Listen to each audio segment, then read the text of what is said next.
Hello foodies, it's Blue Arouse here, and I'm super excited to announce the second season of Crave GFL.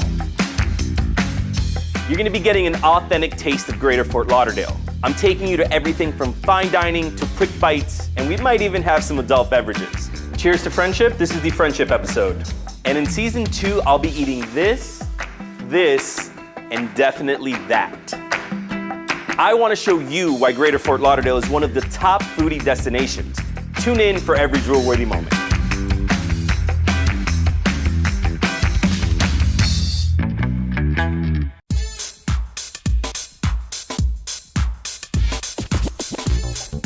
Hello foodies, welcome back to another episode of Crave GFL. Today we're in Coral Springs at the Cook and the Cork, run by husband and wife duo Dena and Keith. Their menu is described as New American with global influences, so all of their dishes are flavorful and robust. Plus they have an extensive wine list, incredible sake collection, and draft beers from around the world.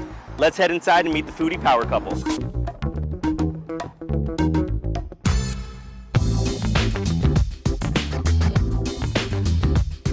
Hey, how are ya? Great to see you. So good to see you. Thanks for coming in. Thank you guys for having me. I do want to try some of your food. I'm super excited for that. But before we get there, tell me a little bit about the history of the Cook and the Cork. We've had a catering business for 12 years and needed a commissary to cook out of. So we had frontage on Sample Road. Instead of using the dining room for storage, we said we'll put a few tables, a few chairs, open up 4 nights a week. Wow. Just dinner only.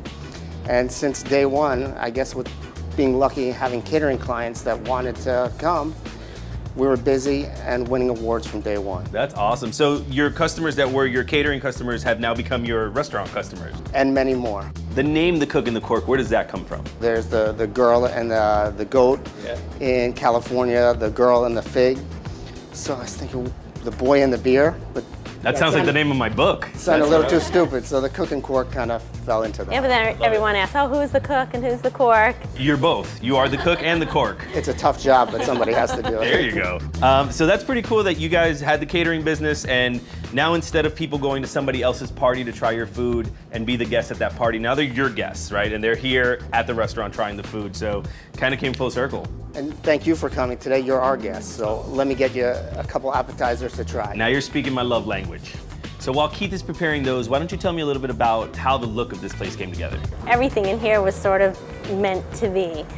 We didn't have a huge budget for build out and decor. We shopped a lot when we traveled. We picked up items here or there, went to a lot of auctions, and somehow I managed to piece together bits and pieces of everything. Sometimes the puzzle comes together that way. And how many corks do you guys have in here? Because there's corks everywhere. My husband laughed at me because when we were first opening, I'm like, we're the Cook and the Cork, we need to have cork decor. So I ordered 2 big boxes of corks. He's like, what are you, crazy? In 1 week, we're gonna have so many corks. And he still laughs at me, and I still have that original box of corks. I love it. You guys go through a lot of wine here. And speaking of the cork, here he comes. What do we have here? This is our Korean barbecue spare ribs with cucumber kimchi. Yes, it A is. signature dish here. Wow. This is our charcuterie board, and charcuterie is the art of smoking and curing meats. We have our candied bacon. We have smoked duck ham, pate with pork and pistachio, and a chicken bratwurst, paired with a grape chutney and a horseradish mustard, some crispy lavash. Wow. And I'd like to pair those with 2 wines for you. And you guys are known for your pairings, right? So what are you pairing these with? What's interesting is to pair a sake with an Asian dish is very easy, but to pair it with a smoked meat actually goes quite well together. Okay. And we also have a Riesling from Moselle, Germany. And the bright acidity of Riesling and fruitiness goes great with Asian food, but also goes great with smoked food. So both of these can pair with both dishes. Absolutely. Awesome. All right, I'm gonna dive into these ribs first. Great, you enjoy because I have to go check on something in the oven. Okay, awesome. It is really hard to eat ribs with this beard, but I am going to try. Actually, I think you could even take a fork and Yeah? It's- He wants me to be civilized. All right, here we go. Oh yeah, you weren't kidding. All right, here we go. It's a lot easier. We actually, before putting it on the grill, we sous vide it for about 16 hours overnight. That flavor is bone deep, like you can taste, and that glaze on top, oh, so good. And that's gonna pair with the sake.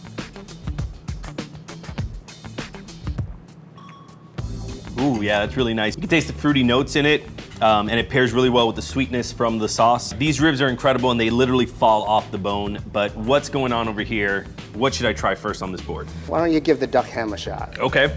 Duck ham.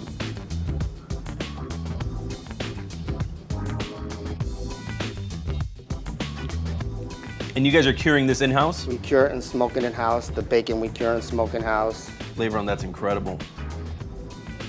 With the Riesling? Wow, and that duck ham brings out a totally different flavor in the Riesling. It's almost like a toasted bitter almond now. Absolutely. I'd be remiss if I did not try this bacon. I just gotta try. Tell me a little bit about the bacon again. It's a heritage breed pork. We cure the bellies for 10 days and then smoke them for about 6 hours.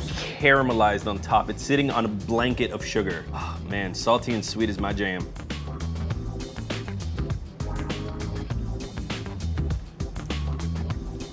Wow, that sugar literally melts on my mouth. And the bacon, that bacon is also made in-house. Yes. Wow, oh man. This is a science experiment. This is incredible. And you guys are also really known for your steaks, right? Our steaks are a special breed of cow raised in Texas. It's Wagu, which is the same breed that they use in Kobe, Japan. Okay. We cut all the steaks in-house to order. We start at 10 ounce and then we can cut them as big as you want. The sky's the limit. As big as I want? Yes, as big as you want. Come on back, I'll show you. My man, I'm gonna take some bacon for the road.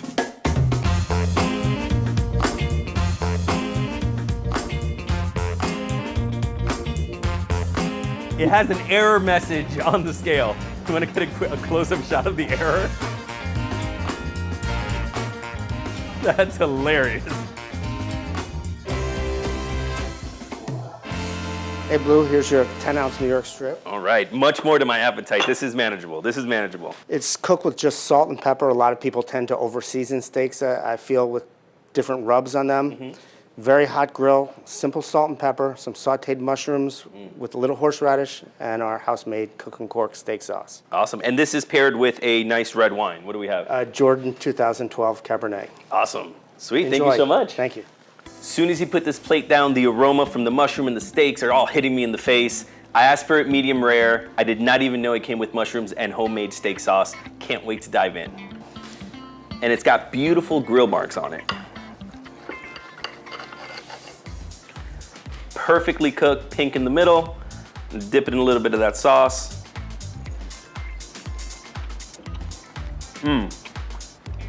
It's got a great char on the top and super juicy in the middle.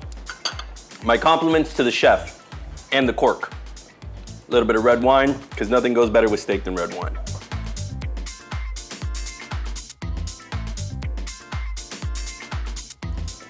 How's your steak cooked? To perfection. This is so good. Thank you so much.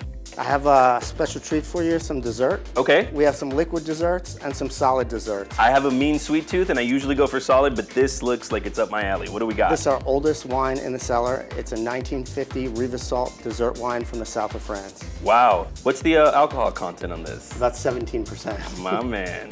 Cheers to that.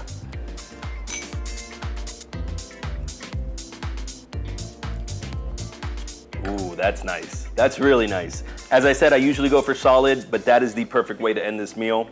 Chef, thank you so much for having me. Everything's been incredible, and congrats on one of the most unique restaurants in Greater Fort Lauderdale. You guys are doing a great job. Thank you so much for coming. It was a pleasure having you. I appreciate it. And you can check out new episodes of Crave GFL every Wednesday, 7 p.m., or check out the on-demand section for past episodes anytime. Cheers.